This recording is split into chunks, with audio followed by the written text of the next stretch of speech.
Hello दोस्तों, तो स्वागत है मेरे चैनल टॉप हिंदी एनीमे में। तो पिछले एपिसोड में हमने देखा था जब चेंग फेंग सेक मास्टर योनलिंग से मिलता है तो वो सेक मास्टर से काफी नाराज होता है, मगर जब सेक मास्टर अपने कंडीशन के बारे में एक्सप्लेन करते हैं तो चेंग फेंग समझ जाता है। चेंग फेंग जब सेक मास्टर से पानलिंग को सबक सिखाने के लिए हेल्प मांगता है तो सेक मास्टर कहते हैं, मैं अभी ब्रेक थ्रू के कंडीशन में हूँ, मैं कुछ ही समय में अभी लेवल अप करने वाला हूँ, मेरा बॉडी अभी काफी सारे मास्टर से फाइट करने के लायक नहीं है। मगर सेक मास्टर चेंग फेंग को एक सीक्रेट बताते हैं जिससे वो सेक्ट में काफी पावरफुल बन सकता है। वो चेंग फेंग को ब्रोकन स्वॉर्ड के बारे में बताते हैं और वो कहते हैं स्वॉर्ड फील्ड में ये ब्रोकन स्वॉर्ड पावर का सिंबल है और जिसके पास ये स्वॉर्ड होगा वो इस सेक्ट में रिस्पेक्टेड पर्सन होगा। और फिर वो उसे ब्रोकन स्वॉर्ड का लोकेशन के बारे में बताते हैं। इस ब्रोकन स्वॉर्ड के बारे में सुनने के बाद और इसके लोकेशन को जानने के बाद चेंग फेंग फिर टोंगटियान पीक जाता है जहाँ पे हॉल में पेंटिंग लगा होता है और ये पेंटिंग ब्रोकन स्वॉर्ड तक पहुँचने का रास्ता होता है। हॉल में मिस्टर ही वहाँ पे चेंग फेंग का वेट कर रहा होता है पहले से ही। मिस्टर ही भी पानलिंग से मिला हुआ होता है। यहाँ पे लिंगलोंग चेंग फेंग को आगे जाने को कहती है और उसे बोलती है,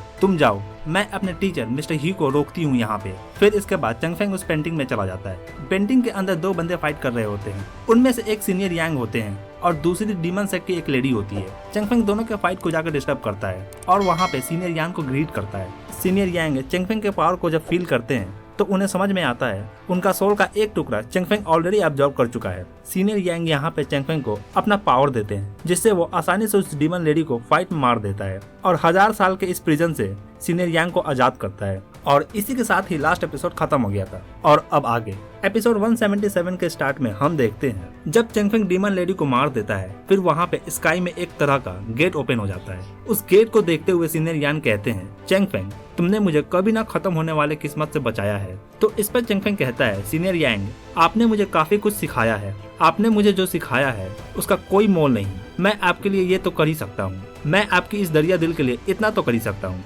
फिर सीनियर यांग ब्रोकन स्वॉर्ड का दूसरा टुकड़ा निकालते हैं और चेंग फेंग को कहते हैं, चेंग फेंग इस ब्रोकन स्वॉर्ड को कबूल करो, मैं जियांग सेक्ट का फाउंडर होने के नाते और ये जो ब्रोकन ब्लेड स्वॉर्ड है जो कि यांग सेक्ट में स्ट्रॉन्गेस्ट पावर का सिंबल भी है, मैं तुम्हें ये देता हूँ, इसे कबूल करो। तो चेंग फेंग अपने घुटनों के बल बैठकर इस ब्रोकन स्वॉर्ड को ले लेता है। ये ब्रोकन स्वॉर्ड चेंग फेंग के स्वॉर्ड में जाकर एब्जॉर्ब हो जाता है। फिर सीनियर यांग कहते हैं, ये ब्रोकन स्वॉर्ड पावर के साथ साथ स्ट्रेंथ का भी सिंबल है, इस पावर को कब और कैसे इस्तेमाल करना है ये मैं तुम पर छोड़ता हूँ, मगर अगर तुम इस पावर को गलत कामों में यूज करोगे या कभी तुम अगर डेविल के रास्ते पर चलने लगे तो फिर ये पावर तुम्हारे सोल को जला देगा। तो ये सुनने के बाद चेंग फेंग कहता है, मैं समझ गया सीनियर, मैं इस बात को याद रखूंगा। फिर सीनियर यांग स्काई में जो गेट ओपन हुआ है उसे देखते हुए कहते हैं, मेरा बॉडी नहीं है, मेरा सिर्फ सोल ही बचा हुआ है अभी, और ये सोल भी अब इस वर्ल्ड के साथ है चला जाएगा, मैं इस स्मॉल वर्ल्ड को कुछ देर के लिए ही मेंटेन कर सकता हूँ। चेंग फेंग इस बीच तुम यहाँ से चले जाओ। तो ये सुनकर चेंग फेंग कहता है, मगर मैं आपको छोड़कर कैसे जा सकता हूँ। तो फिर सीनियर यांग कहते हैं,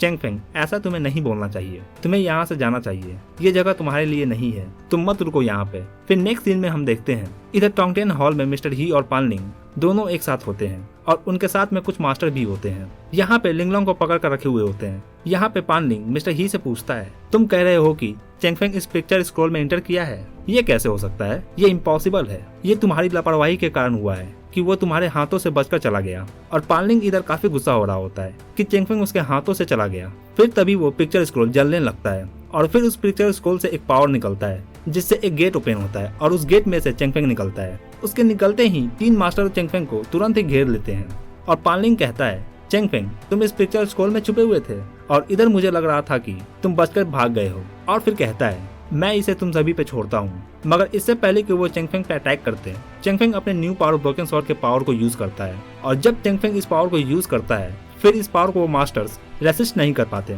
और फिर हमें सीनियर यांग की आवाज सुनाई देता है। वो कहते हैं, जियांग स्वॉर्ड फील्ड के डिसेंडेंट, तुम सभी को इस ब्रोकन ब्लेड के बिल्डर का कमांड मानना होगा, तुम सभी को इसके ऑर्डर का पालन करना होगा हर हालत में। तो इस पावर को देखकर, ब्रोकन ब्लेड को देखकर और एंसेस्टर के आवाज को सुनकर वो सभी मास्टर कहते हैं, हम एंसेस्टर के बातों को और साथ ही इस ब्रोकन ब्लेड के बिल्डर के ऑर्डर को जरूर मानेंगे।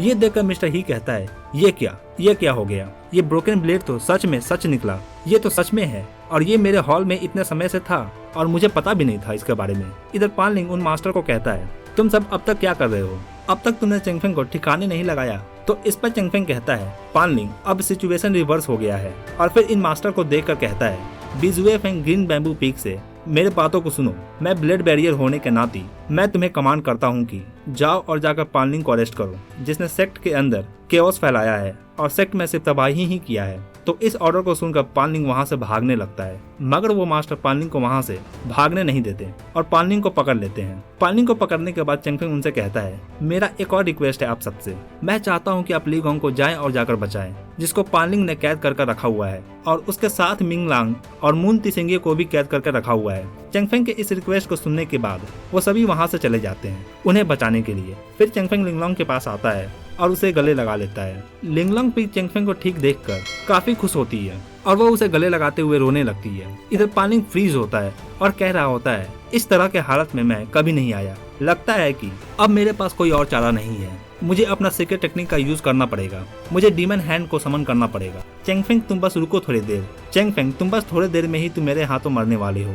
और फिर वो एक समनिंग स्टोन निकालता है जिससे वो एक डीमन हैंड को समन करता है टोंगटियन हॉल के बाहर। इधर चेंगफेंग लिंगलोंग को गले लगाए हुए था। चेंगफेंग को इस बात का पता भी नहीं होता पानलिंग उसके पीछे क्या प्लान कर रहा है, मगर डीमन हैंड इससे पहले कुछ करता सेक्ट मास्टर वहाँ पे आ जाते हैं और वो उस डीमन हैंड पे अटैक कर देते हैं और पानलिंग का ये अटैक फेल हो जाता है और पानलिंग वापस हारने लगता है। सेक्ट मास्टर पानलिंग को कहते हैं, पानलिंग तुम मेरे सामने ही ये डीमन टेक्निक यूज कर रहे हो, मेरे सेक्ट में तुम्हारे कारण तबाही ही फैला हुआ है, तुमने काफी क्राइम किया है, मैं बता भी नहीं सकता तुमने उतने क्राइम्स किए हैं। सेक्ट मास्टर को देखकर पानलिंग उनसे माफी मांगने लगता और कहता है ये सब चेंगफेंग के कारण ही हुआ है। फिर चेंगफेंग आता है और कहता है, पानलिंग ने मेरे फ्रेंड टियांडो सोसाइटी को फ्रेम करने का कोशिश किया और मुझे मारने का भी कोशिश किया, अगर आप इसकी इजाजत दे तो फिर आप मुझे पानलिंग से अकेले डील करने दें।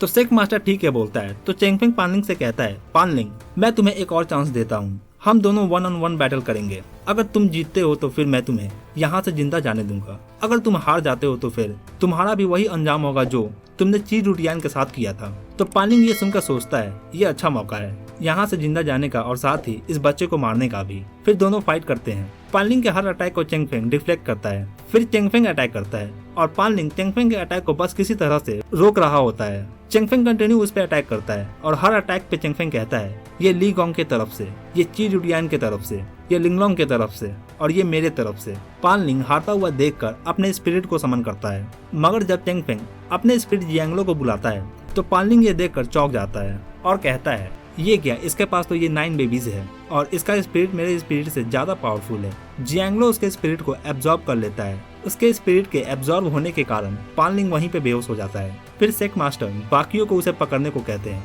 सेक्ट मास्टर फिर चेंगफेंग से कहते हैं, चेंगफेंग इस बार तुमने अच्छा काम किया है और इसके लिए ये है तुम्हारा गिफ्ट, और कहते हैं ये तुम्हें नेक्स्ट लेवल पे पहुंचने में हेल्प करेगा। आगे फ्यूचर में शॉर्ट फील्ड तुम्हें काफी रिसोर्सेज भी प्रोवाइड करेगा ताकि तुम ब्रोकन शॉर्ट को रिवाइव कर सको। ये बस तुम्हें कंपनसेशन के तौर पर समझ लो और इस गिफ्ट को ले लो तुम। तो चेंगफेंग उस गिफ्ट को लेते हुए उन्हें थैंक यू भी बोलता है। फिर हम देखते हैं थोड़ी देर बाद एक बंदा वहाँ पे आता है और आकर कहता है, जब हम पानलिंग को ले जा रहे थे तो वो हम में से कुछ को घायल करके वो अपने एक बर्ड पर बैठकर भाग गया। फिर नेक्स्ट सीन में हम देखते हैं चेंगफेंग लिंगलोंग और ली गोंग और बाकियों के साथ शॉर्ट फील्ड के गेट पे होता है। लिंगलोंग कहती है, चेंगफेंग तुम क्यों जा रहे हो, फाइनली अब शॉर्ट फील्ड पहले से काफी अच्छा हो गया है, मत जाओ। तो चेंगफेंग कहता है, लिंगलोंग अभी के बैटल के बाद मुझे रियलाइज हुआ मेरे लिमिटेशन के बारे में, मैं शॉर्ट फील्ड कुछ समय के लिए छोड़ना चाहता हूँ और थोड़ा ट्रैवल करना चाहता हूँ, मैं अपने लिमिटेशन को और अच्छे से समझना चाहता हूँ, विश्वास करो मुझ पे। और सभी को गुड बाय बोलकर वहाँ से चला जाता है और इसी के साथ ये एपिसोड यहीं खत्म होता है। तो कमेंट पे मुझे जरूर बताएं आपको ये एपिसोड कैसा लगा, और वीडियो अच्छा लगा हो तो वीडियो को एक लाइक जरूर करें, और चैनल पर नए हैं तो चैनल को जरूर सब्सक्राइब करें ऐसे और भी एनीमे एक्सप्लेन के लिए। Thank you.